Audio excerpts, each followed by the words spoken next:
ગમે એને વરદાન તથાસ્તુ. હું કામ આપણે ભાવ ભોળા નહોતા પણ મૂળ શાંતિનો ભગવાન, ગળદી ન ગોઠે. એટલે તો કૈલાસમાં બેઠો, જે આવે ને કે હું જોવે આ લીધું ઉપ પડીને આ દીધું જા. ઓલા જયારે આ દેવતાઓ આવ્યા ત્યારે કીધું કે અમને આ બધા મારે છે, એટલે ભોળાનાથે કીધું કે તમે એ મોઢા પીડ્યા, મેં જ વરદાન આપેલા છે, એટલે હવે મારથી બંધ ન થાય. આપણે નથી આ સૂંટણીઓ ગામડામાં આવે ત્યારે ઘણાને આપણે એમ કહે કે ભાઈ ફલાણાને કહો ને ફોર્મ ક્યાંય લઈ tak તમે મોઢા પીડ્યા, મેં તો એને ઊભો કર્યો છે. એમાં સરપંચની ચૂંટણી આવે તો બહુ મજા આવે. બીજી સોણી ન હોય એ ફોર્મ ભરીને બેઠા માર દીકરા, મારે ઊભું રહેવું, તું વાડીએ જાને ભાઈ.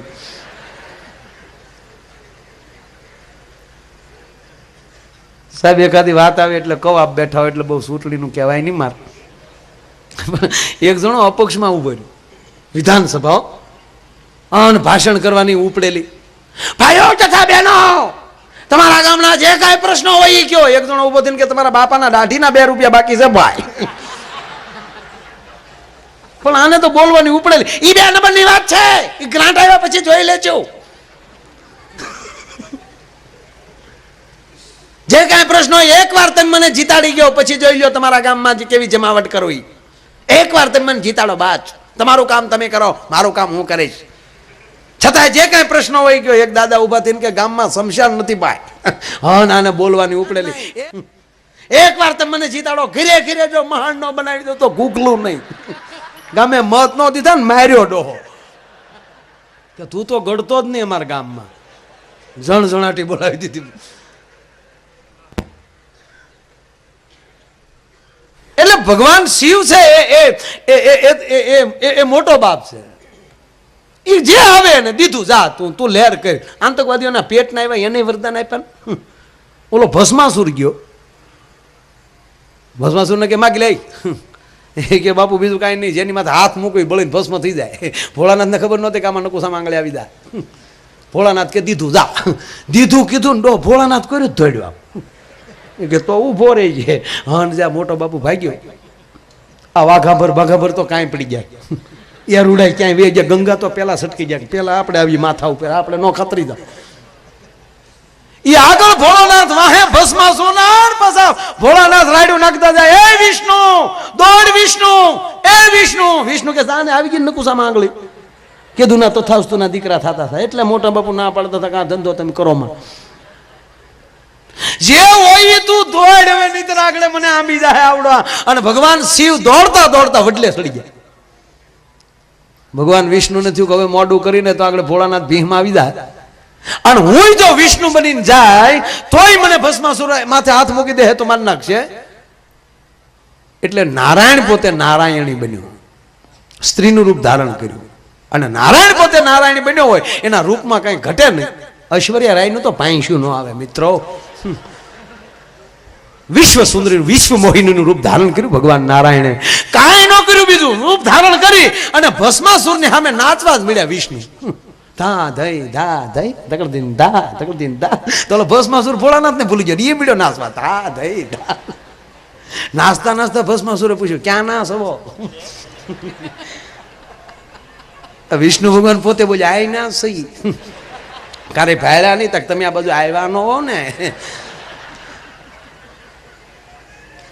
સે શાસ્ત્રની વાત, આ તો આપણે હદે એટલે આ રીતે કહું છું. મારો એક પણ શબ્દ આમાં મારા ઘરનો નથી. અદ્ભુત પ્રસંગ છે, આમાં હનુમાનજીનું પ્રાગટ્ય થયેલું છે. અહીંયા હેઠે આ બે નાચે, ભગવાન વડલા ઉપર લીધો. ભોળોનાથ નો ખબર કળીએ કે આ કોણ બાય છે.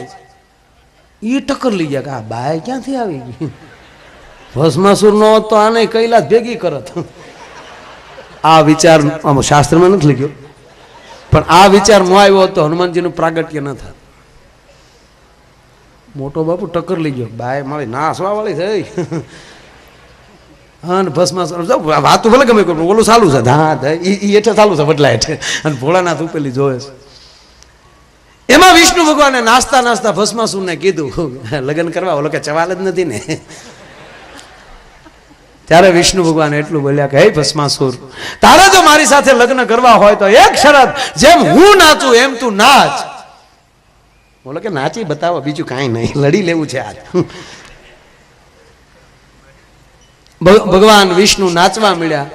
ઈ જેમ નાચે એમ ભસ્માસુર નાચે, અને નાચતા નાચતા ભગવાન વિષ્ણુએ એનો ને એનો હાથ એના મસ્તક ઉપર મૂક્યો.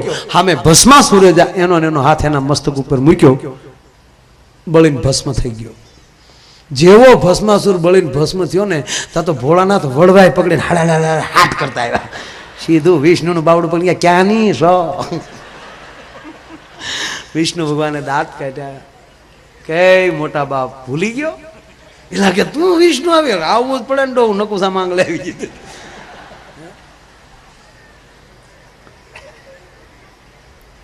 બે મનોમન દાંત કાઢ્યા,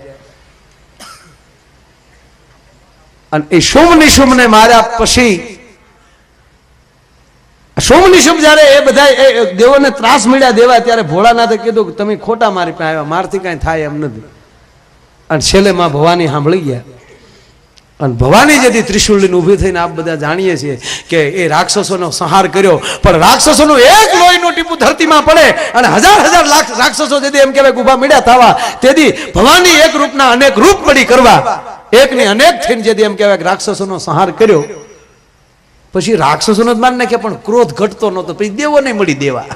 ઇન્દ્રને પાછા ભોળાનાથ કે મારે ડોહી માં આડે તળી કે ભોળાનાથ કે કહેતો તો આવી વાતો ઘીરે કરાય જ નહીં, તમે અહીંયા રહોડા સુધી પહોંચી ગયા બધા. એ હવે તમારી માં પાછી ન ફરે એ કે પણ મારી નાખશે બધા. ભગવાન શિવે જામ નજર કરી તા તો એટલે ભોળાનાથ કેળામાં આડા હુઈ ગયા. રસ્તામાં જ ભગવાન શિવ હુઈ ગયા, અને ભવાની પરાશક્તિ જ્યાં પગ મૂકવા ગયા ત્યાં શિવને જોઈ ગયા, અને એક હાથ જીભ બારી નીકળી ગઈ. હાય હાય, આગળીએ હું મહાદેવની માથે પગ મૂકી દે અને મહાકાળીનું સ્વરૂપ આપણને મળ્યું. હે ભાઈ, આ વાત મેં તમારે સામે હું કામ કરી છે? ઘરે આવું કારક થાય ને તો લાદીમાં દડવા મળવાનું. તો મોટા બાપુ જો આડા હોઈ જાય પાણામાં, ત્યાં તો પાણા હતા ભરતભાઈ, એને બદલે આપણે તો સરસ લાદી હોય, આડા દડવા મળવાનું. Okay darling, okay.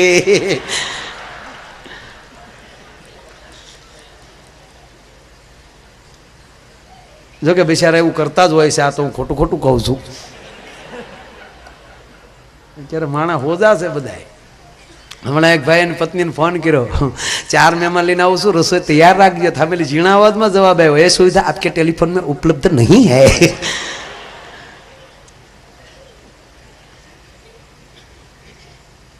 જેના પુણ્ય મોટા હોય એ ધરાવીને ધારના નિપજે. વાત મૂળ વાત એ કરતો હતો કે એ માવતરના કાંઈક પુણ્ય છે, એનો જ પરિવાર એવડું મોટું કાર્ય કરી શકે. અને એટલે કવિ કાગ લખે કે માનવીની પાસે કોઈ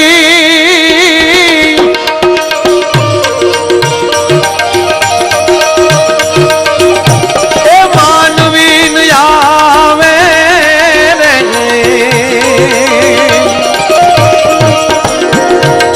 માનવીની પાસે કોઈ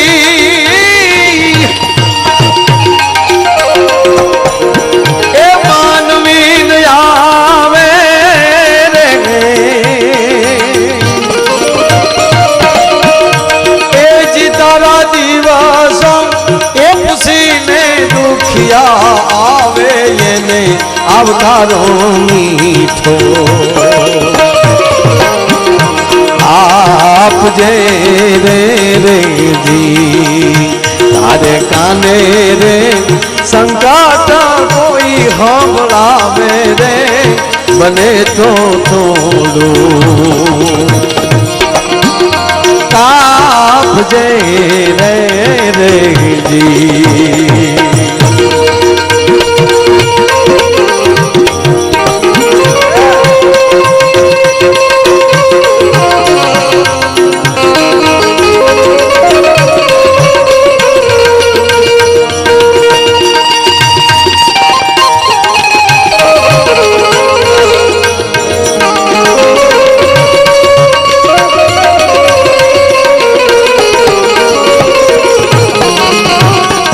હંસરાજભાઈ ભાયાભાઈ બાબરા તેમના તરફથી અહીંયા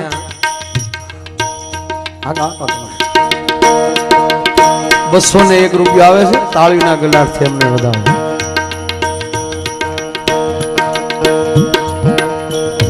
હિતેશભાઈ કલાલ શુભ ડેરી શુભ ડેરી ટુ વેર તેમના તરફથી પણ 200 રૂપિયા આવે છે. તાળીઓથી વધાવો. ધન્યવાદ.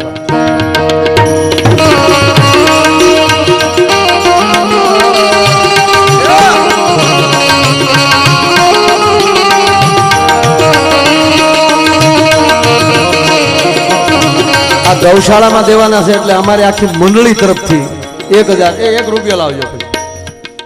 એક રૂપિયો આપો. નોટનો નંબર બહુ સારો છે. અમે હાશવીને રાખી હતી ખીચામાં. નંબર બહુ સારો હતો ને તમે કહો સારા કામમાં દેવું એમ. એટલે આનાથી મોટું સારું કામ બીજું હોઈ ન શકે. આ અમારા આખા મંડળી તરફથી 1001 રૂપિયો. તાળીઓ.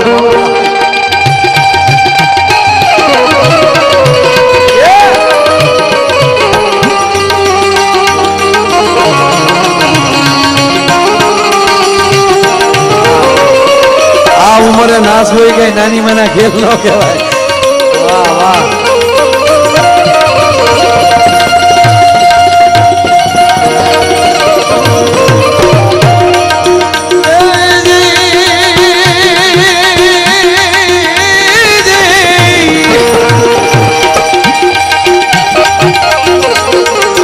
માનવીની પાસે કોઈ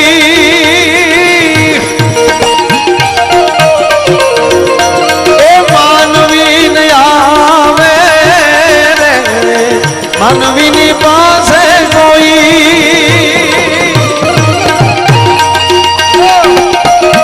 એ માનવી ન આવે રે.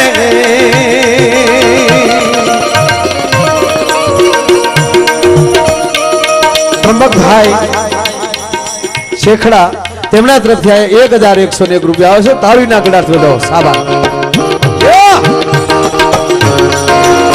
સ્વામીજી મને કોઈ આયોજકોએ એવું કીધું નથી કે આપણા અને એવું બહુ કહેવાય નહીં, નહીતર કોકને એમ થાય કે આ ફાળા માટેનો પ્રોગ્રામ. બિલકુલ એવો નથી સાહેબ. પણ ગૌશાળા માટે છે એટલે હું આપીને પછી હવે હું તમને કહું છું કે આ જે કાંઈ આવે એ કોઈ આ લોકોના સ્વાર્થ માટે નથી. ગાયુના મોઢે મારો બાપ જાહે. અહીંયા જેટલા બેઠા છો એને મારી કરરબ્ધ પ્રાર્થના કે ફૂલ નહીં તો ફૂલની પાખડી આપજો. મોટા માણસો બધા જે કાંઈ મોટા આંકડા આપતા હોય છેલ્લે બેઠા એ 10 રૂપિયા કદાચ આપે ને તેના 10,000 છે. કદાચ આમાં જો વ્યવસ્થા હોય તો સ્વયંસેવકો પાસે વ્યવસ્થા હોય તો 10-15 સ્વયંસેવકો આમ જાઓ તમે આગળ અંદર જોડી ફેરવી જો મારો બાપ. કારણ કે ઘણા અહીંયા દેવા આવવા છે. અહીંયા દેવા આવવા પણ અહીંયા જગ્યા વહી જાય. વાંધા એ છે. એવા કોઈ જો હોય તો વ્યવસ્થા હોય તો આ કોઈ નગર તમને પૂછ્યા વગર હું આ દોડડા પણ કરું એ ખોટી વાત કહેવાય. પણ એક મારી એવી ઈચ્છા છે, મારી એવી કાંઈ એટલા બધા માણસો બેઠા હોય અને 10-10 રૂપિયા ખાલી આપ્યા હોય તો સાહેબ કેટલી ગૌશાળાઓનું કામ થઈ જાય. એટલે એવી એક મારી પ્રાર્થના છે.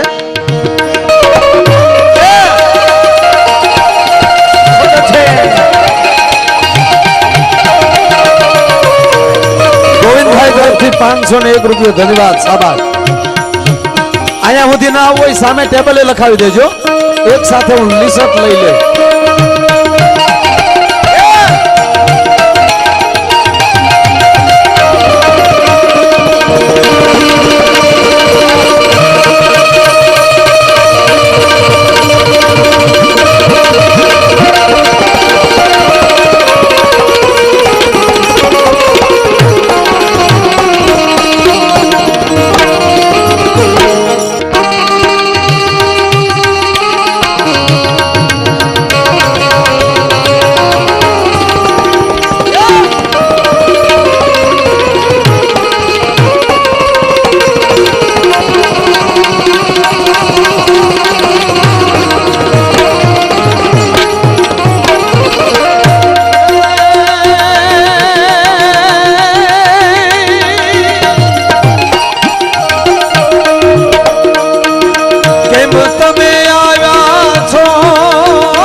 આવકારો મીઠો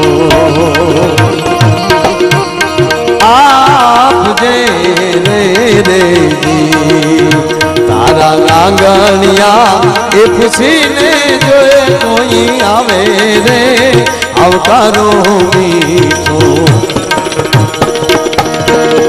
આપજે રે દેવી આ બધી થેલીઓ આવી પાછી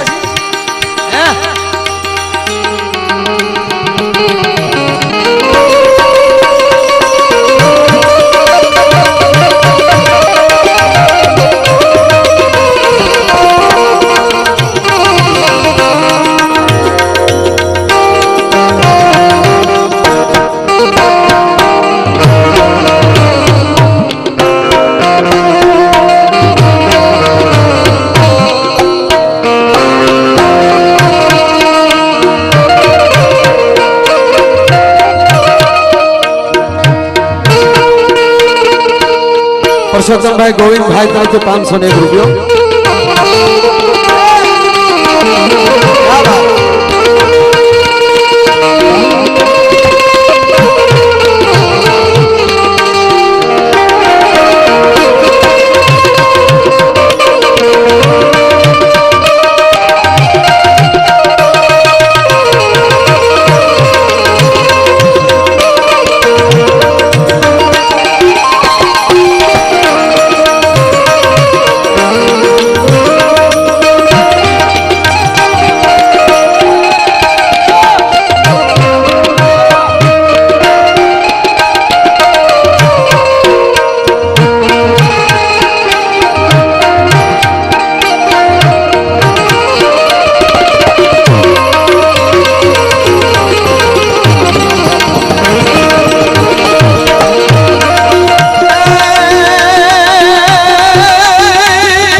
આવકારો મીઠો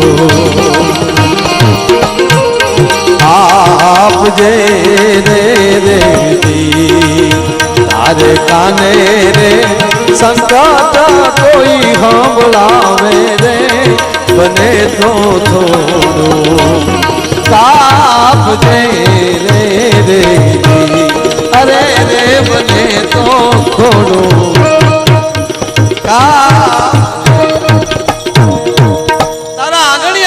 જો કોઈ આવે આવકારો મીઠો આપજે અને તારે કાને સંકટ કોઈ સંભળાવે તો બને તો થોડું કાપજે કહેવાનો અર્થ કે એ આ ધરતીની તાકાત છે કવિ દાદ એમ કહે છે કે શબ્દ એક શોધો તો સંહિતા નીકળે અને કૂવો ખોદો તો સરિતા નીકળે આ ધરતીની તાકાત શું છે કે શબ્દ એક શોધો તો સંહિતા નીકળે કૂવો ખોદો તો ચરિતા નીકળે સબ અલગ જ તાસીર છે આ દેશની જ્યાં મહાભારત વાવો તો ગીતા નીકળે અને આમાલી બની જાય કોઈ જનક અને હાકે આ ધરતીમાં હળ તો હજી આ ધરતીમાંથી સીતા નીકળે પણ હજી ધબકે છે ક્યાંક ક્યાંક લક્ષ્મણની રેખા કે રાવણ જેવાય હજી બીતા બીતા નીકળે એવું છે એ કોટડી બેઠા બેઠા ટીવીમાં લાઈવ જોવે છે ભાઈ માનની વિનુભાઈ મુંગાળા ટીવીમાં જોવે છે ન્યાલી એને બીજા એના મિત્રને કીધું 500 ની પટ્ટી આપી દે આપણે સવારે સમજી લેશું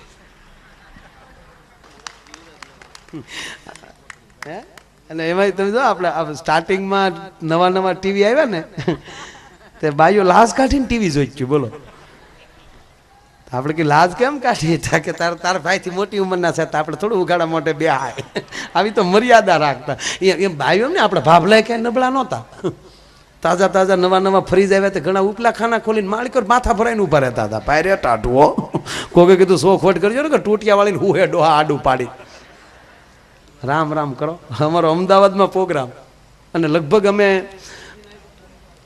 અમારા ઘરના રૂપિયા ઉતરવાનું હોય તો અમે ગેસ્ટ હાઉસમાં જ ઉતરીએ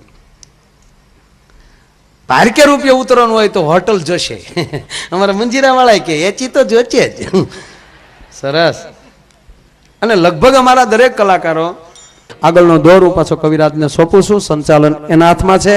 આપ બધા બેઠા છો એમણામ બેઠા રહેજો. મારે પાછા બીજા રાઉન્ડમાં તમારી જેટલી ફરમાઈશો, કારણ કે પૈસા સાથે તમે ફરમાઈશો આપી છે, એ ભુરેશથી લઈને ઘુઘે સુધીની વાતો આપણે પછી કરશું અને જેટલું બને એટલું તમને નવું આપવાની કોશિશ કરશો. પણ એ પહેલા